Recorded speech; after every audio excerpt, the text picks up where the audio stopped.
Welcome to the R.E.A.L Podcast, where hosts Shane Kilby and Duane Murphy dive deep into the world of real estate agent life. From overcoming hurdles to celebrating success, join us as we explore the journeys of industry veterans and rookies alike. Get ready for bi-weekly episodes packed with advice, feedback, and mentorship from the best in the business. So we are here today. We're shooting a podcast for Real Estate Agent Life, and this podcast is all about exactly what the name of the podcast is: Real Estate Agent Life, the goods, the bads, everything in between. So if you listen to this or download this podcast, please like and share with someone that might find humor in this podcast or see some value in this podcast. Real quick, my background, I've been in the real estate game about 20 years. I know my gray hairs don't show that. But my partner in crime, Duane, he has no hair. So at least I can color mine as needed. And Duane, a little bit about your background. Yeah. 18, 19 years in real estate, which is why I have no hair, and run a brokerage, got a few other businesses off of real estate, much just like Shane does, and here to talk to some of the best in the business, like our guest today. Yeah, so we got, so we're going to deliver these short, sweet podcasts, 15, 20, 30 minutes worth of hopefully extreme value. That's the goal here. And it's not about me. It's not about Duane. It's about, finding like-minded people out there in the industry and industries to share some insight, struggle, strife, hurdles, success, a little bit about where they created that success and a little bit of insight so we can all gain and get traction from their insight and just other like-minded folks across the industry. So today we do have a special guest, definitely a very special guest in my world, is Dee Dee Kilby with my Integrity Mortgage Group. And so Dee Dee, tell us a little bit about your background. How long have you been in lending? I've been in lending. I started to get my license when I was pregnant with our youngest. So she will be 10 in April. So that is how long I have been kicking tires in the lending industry. So what made you want to get into lending? Well, my husband that I share the same last name with. Is that the Kilby connection here I'm seeing on the screen? We are a Kilby connection there. I think he has your mic muted just a bit. Maybe it's just my side. Is it just mine? No, it's probably mine because I'm on computer. I don't have a hard mic. Okay, that's all right. Can you hear me, or do I need to connect the headset? I hear it perfectly. It's just Wisconsin internet. Mm-hmm. Oh, it's Wednesday. They don't restock till Thursday. Yeah, I think Shane has those husband ears. Or doesn't. One or I work in a lot. Sorry, didn't mean to cut you off. So you've been pretty much. It was a twist my arm and do this. No, I had been in sales, and it was 8 to 5 lunchtime clock, and it was time for a change. And I don't have a lot of family here. We've, of course, got a great support system here. We've got, babysitters and friends and people that turn into family over the years. But my mom and dad live in Birmingham, right outside of Birmingham. So when we had Corey, I needed something that wasn't so restrictive. And little did I know, getting into lending was definitely going to be a lot more than 40 hours a week. I was just able to do it from home with a baby crying in the background and juggling all the things. But that was ultimately the reason, was more flexibility. And if I wanted to go to work at 5 a.m., I could go to work at 5 a.m. If I needed to clock out for a couple hours, I could go back to work at 6 p.m. So it was flexibility in the beginning. Nice. What advice would you give someone considering a career in lending? All about creativity. You are absolutely in the relationship game and the problem solving game. You are not really in it if you want to get into lending for a paycheck, you're in the wrong industry. Now, you can be extremely successful, which I've seen some huge success over the last 10 years that I've been in the business. I've also seen some really down months.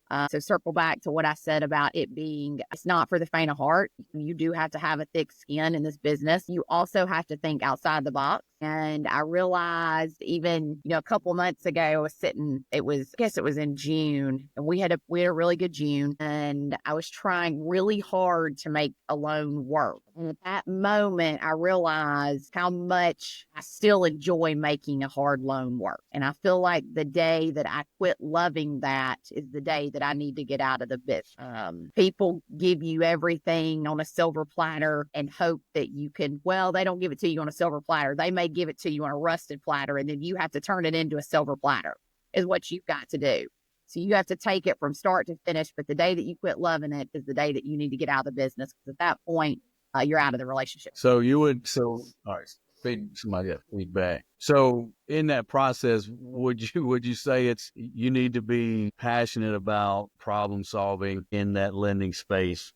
Would that be fair to say? Yeah, I think you need to be passionate about whatever you're doing. If you're a roofer, if you're bagging groceries at Walmart, if you are digging ditches, if you're installing HVACs and it's 110 degrees outside and you're going to do it again next year, in Alabama, it's always hot. So you got to be passionate about whatever industry you want to be in. If you are brand new starting in this business, to go back to what Duane was asking, you've got to get up every day and make sure that that's what you want to do, because you have a lot of people depending on you at the end of the day. You're the money. You're also the only person that doesn't get paid at the closing table. So explain that one to me when you're the one bringing the money to the closing table. And ours is just different for anybody listening that doesn't know how that works. It's all got to go through the process to make sure it's all legal money. But if you don't love people, you don't love problem solving, and you don't love creating your own business, then it's not the industry for you. But there's a lot of business still to be had in the lending world and real estate world. So, I mean, could someone be successful in business and lending just, punching a time clock? Because, some of the world doesn't really understand working before 8 a.m. and working past 5 p.m. Like, they got stuff to do. Like, they don't want to be tied to anything that long. Would you say that you could be successful in a specific 40 hours a week in that career, or you think it takes more than that, or what? Again, in any industry that you're in, I think you're going to get out what you put into. It's all about mindset. So if I've got a buyer that doesn't communicate with me until 7 or 8 o'clock, because in the perfect example, I've got a lady right now, she works 80 hours a week. She truly works 2 40-hour jobs to stay afloat. And the only time that we can talk to her is 7 or 8 o'clock. So if you are not determined enough to, and I don't want to say determined because some people are determined and they work overnight shifts, and I'm not working an overnight shift. But if you can't find a way to make that work and sometimes flex when the buyer needs the flexibility, then it's not for you. Not everybody can fit inside that 8 to 5 job. I know for a fact that if I punched a time clock at 8 a.m. and I clocked out at 5 p.m., then I would have lost a lot of business over the years. Do you have any regrets In getting into lending? Yeah. That's a great question. No, you don't regret me. So we're keep it clean. We keep it real. Keep it on the career path. There are a lot of things I would have done different. Do I regret being a lender? No. Is hindsight 2020? Absolutely. So I had a meeting yesterday, presentation with a group of, there were a couple of senior agents in there. They've been doing it a long time. There's a lot of rookie agents in there too. There's about 12 of us in there, and I did a presentation, and we got talking about, one of them had actually lived through 2008, 2010 when the market crashed. And then there was only 2 in the room that had been through 2020 and 2021. And if I could go back and redo my thought process from 2020 and 2021, I would tell myself then what I would have done different to plan for 22, 23, and 24. Mm-hmm. And nobody could ever plan for 2020 and 2021. Nobody had that penciled in.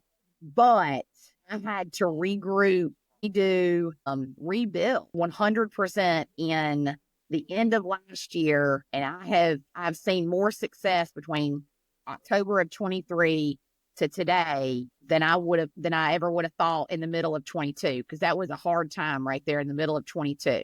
And we talked about it yesterday as well. The guys that had been through the market crash, and he told me it was harder to revamp and rebuild after 2020 and 2021 than it was when.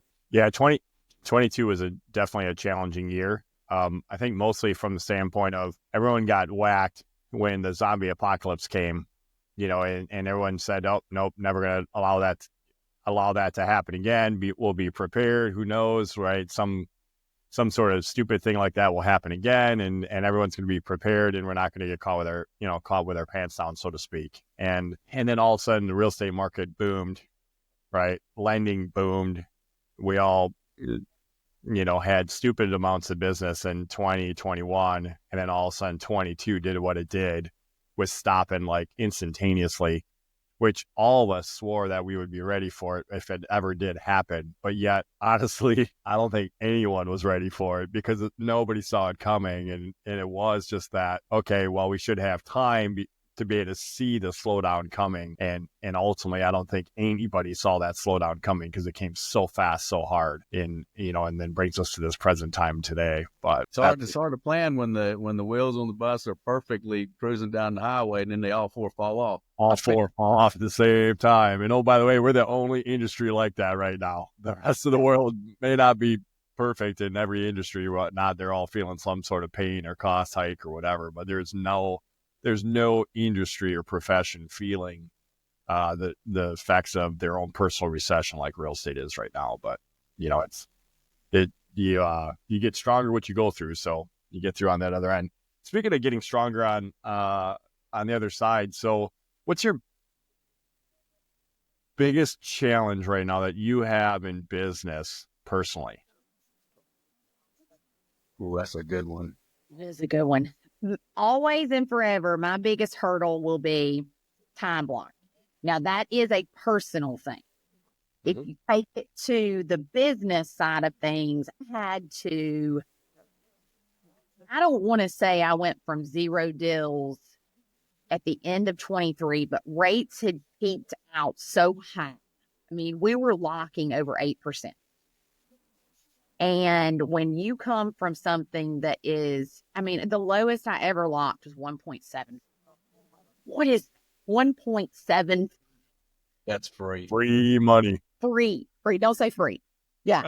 So 1.75. And we had so much business in the refi market. And refis are also just, if a refi comes along, that's fantastic. I cannot plan on putting food on my table with a refi. So I always have to go into mindset of looking for somebody to purchase a home, looking for somebody to, make a move, sell one to purchase one, that kind of thing. But my biggest hurdle is holding on to a pre-approved buyer. We have, I would say, more than 100 pre-approved buyers, right? More easy, 150, maybe 200 pre-approved buyers from 2022 until now. So over the last 2 years, loan applications come in. Yes, you're pre-approved, but they may be waiting on that rate. Well, we circled back with somebody yesterday. They're moving in their new home next week. Ouch. Guess what? We didn't do the loan. We followed up with them exactly like we should have. And you can go back and see the paper trail because I want my team we have notes and a process and, systems and processes were something we also revamped back in October as well.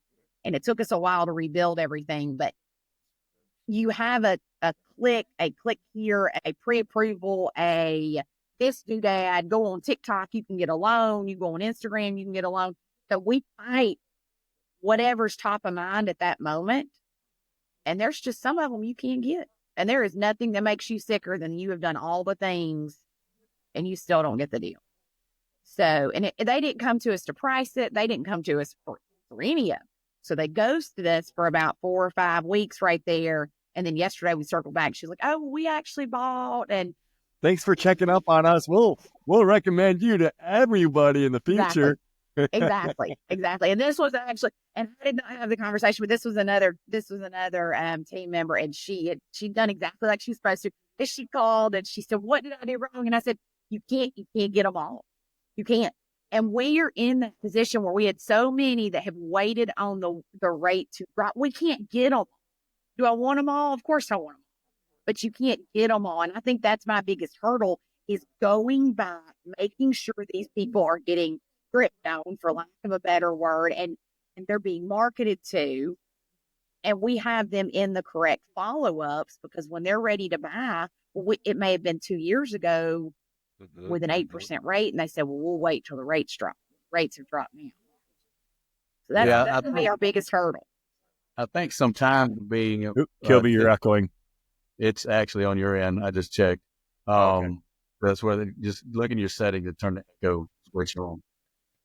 As what it told me on this end that it's your other partner that has the echo issue. So, but I think sometimes that ends up being those are good clients, good leads, good relationships, and I think sometimes we've done our job so good that they feel guilty.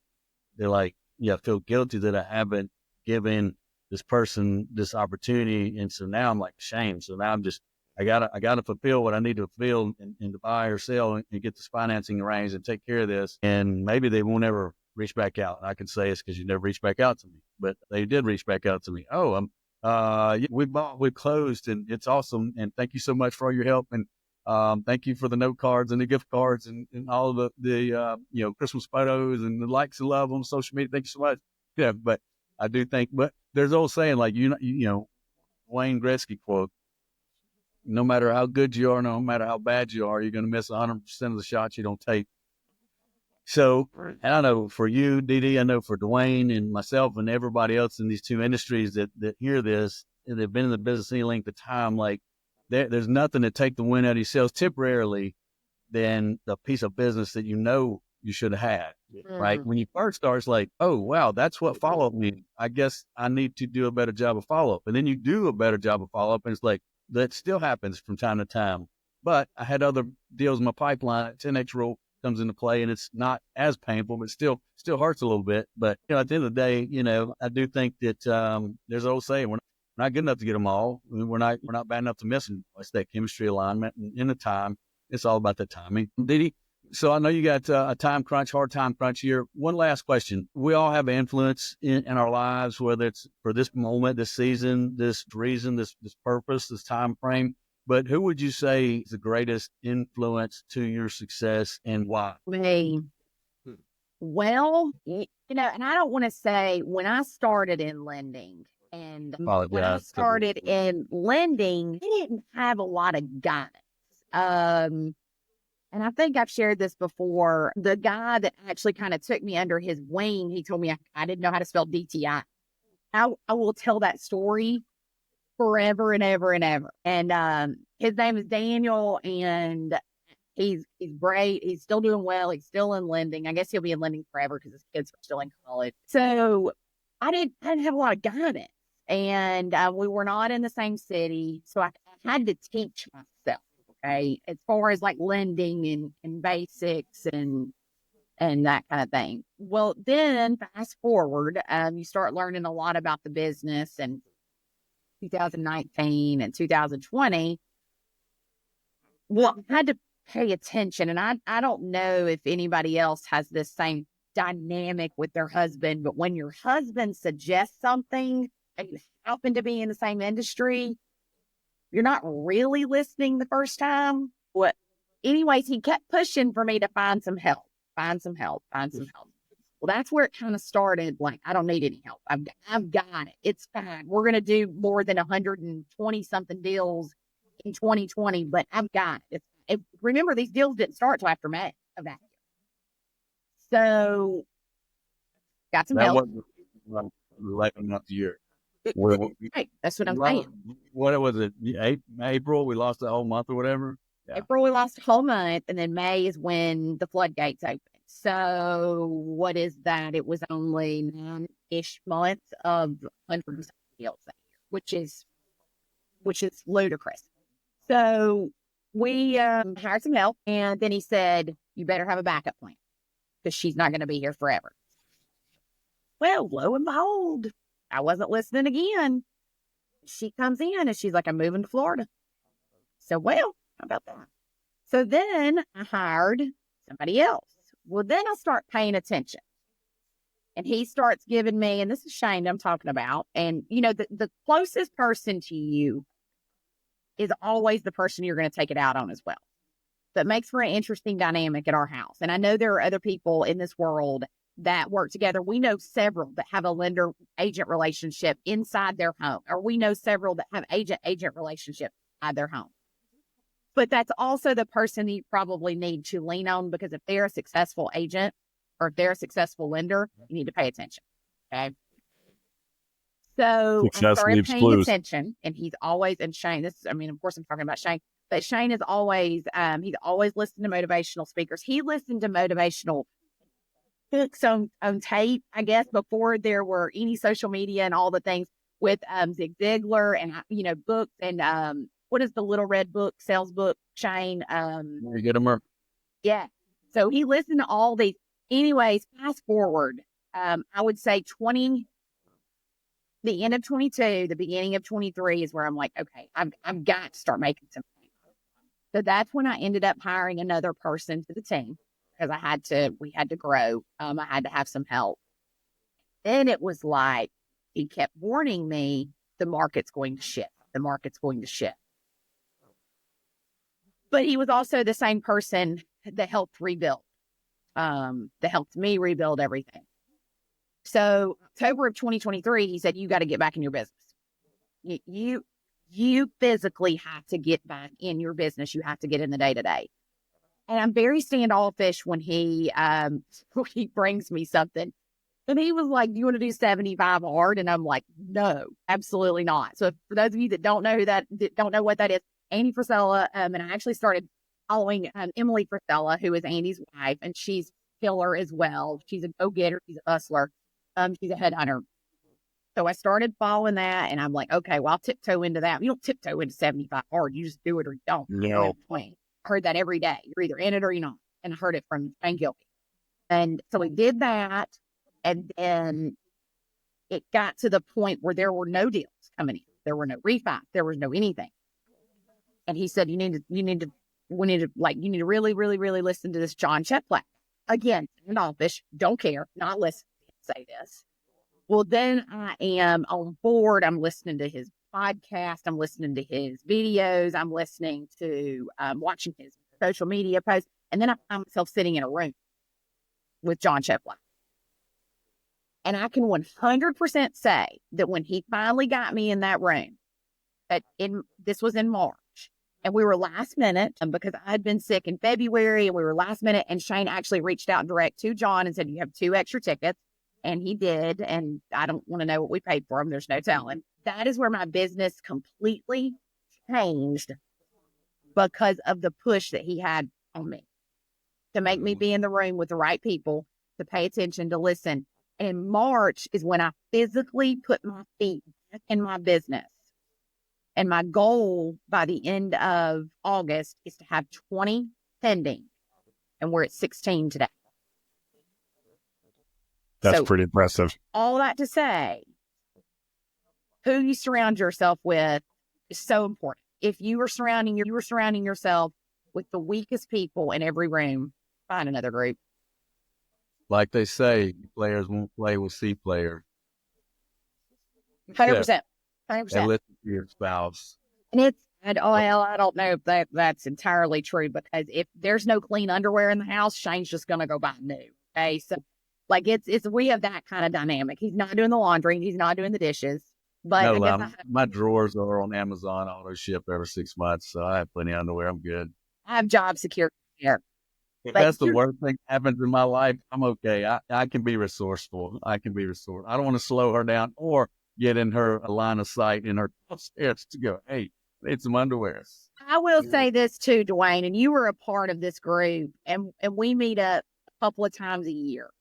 And it is such a breath of fresh air to surround yourself with people from all over the United States that have a different look on your business.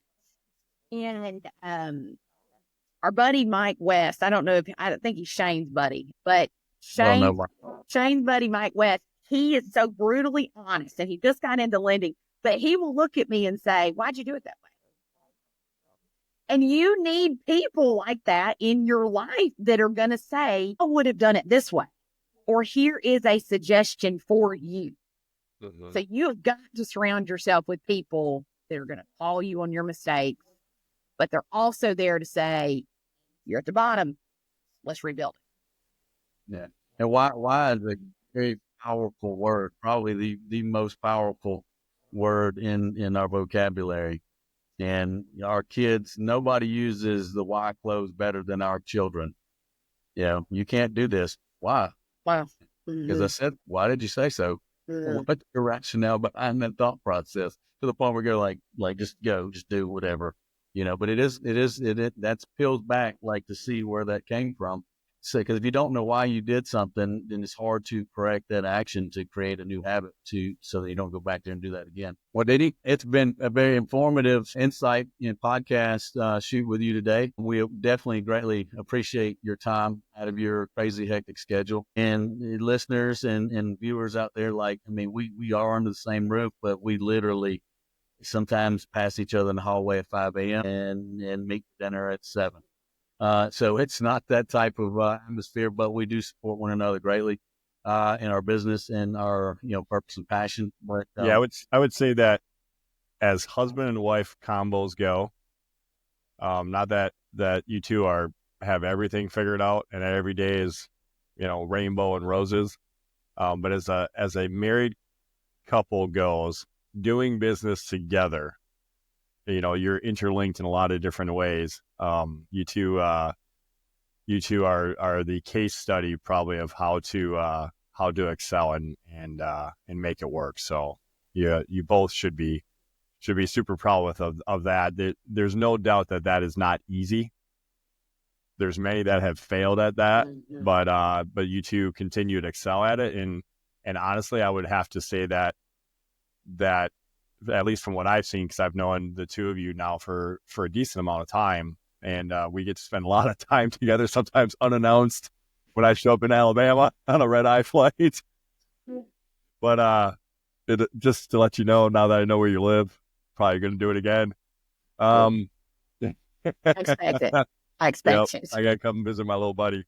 But you two continue to raise that bar, continue to elevate, and literally are getting better at it every day. I mean, it's amazing what both of you do with your businesses and how you correlate. Again, not that it's always perfect, but you definitely have more good days than bad days. So it's an impressive thing. You both have built amazing businesses from where they were to where they are today. And I tell you what, the trajectory of where they're going is even more impressive.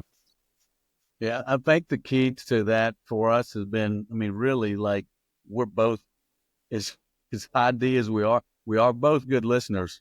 We know when to listen, and then we know when to speak, and so we support each other in that aspect, and we know when one's on that roll, it's all right, just be a man of few words and just listen to what she's got to say.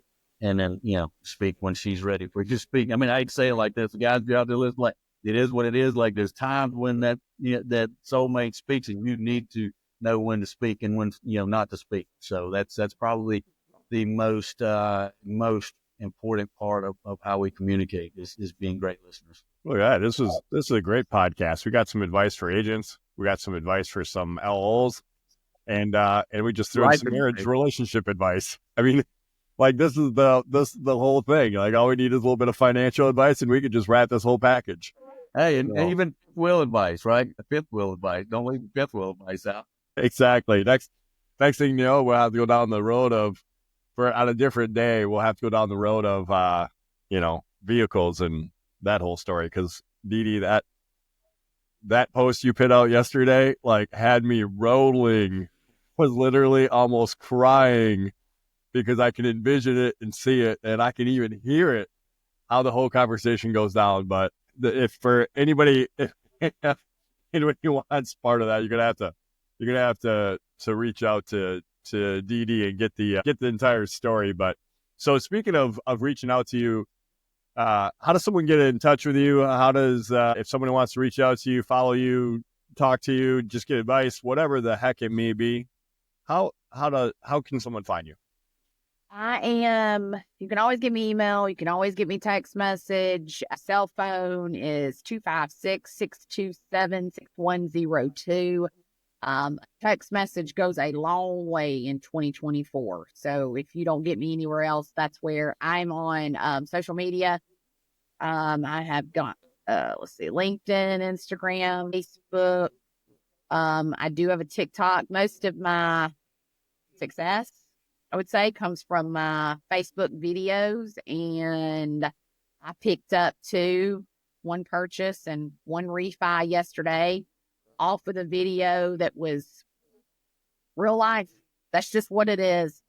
People don't love smoke and mirrors. People love real life. So, yeah, follow along on Facebook. It's Dee Dee Kilby, Integrity Mortgage Group, and Dee Dee Kilby Mortgages on Instagram. And with that, we'll put you guys ready to put a bow on this. As our friend Dr. Ben would say, all the credit goes to Dr. Ben on the bow. Yeah, so we'll put a bow on this. Folks, if you see this on YouTube or you're listening to this on your favorite podcast download outlet there, please hit that like button. And if you would do us a kind favor and give us a great review on this podcast, it's how we rise up in the rankings. And in the meantime, share this with a friend or coworker that you think it could be beneficial to. And stay tuned. We're bringing some great speakers on our podcast here in the next coming weeks. Kaboom. All right. Take care, guys. See ya. Bye-bye. Thanks for joining us on this episode of the R.E.A.L Podcast. Don't forget to connect with us on YouTube, Facebook, Instagram, and TikTok for more exclusive content. Keep striving for success, and we'll see you in the next episode.